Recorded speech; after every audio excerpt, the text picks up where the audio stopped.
Why can one heavy truck damage a road far more than thousands of cars? The answer begins beneath the tire. Engineers do not evaluate traffic by vehicle count alone. Axle load controls how deeply each wheel stresses the pavement structure. Pavement damage is highly nonlinear. In classic empirical models, increasing axle load can multiply damage dramatically as heavy passes accumulate.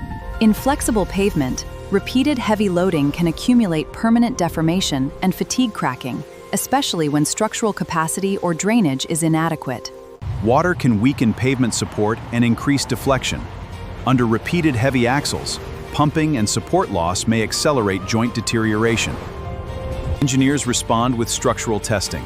They use stronger pavement design and drainage. This requires axle load control and maintenance. Small defects are fixed before becoming major failures.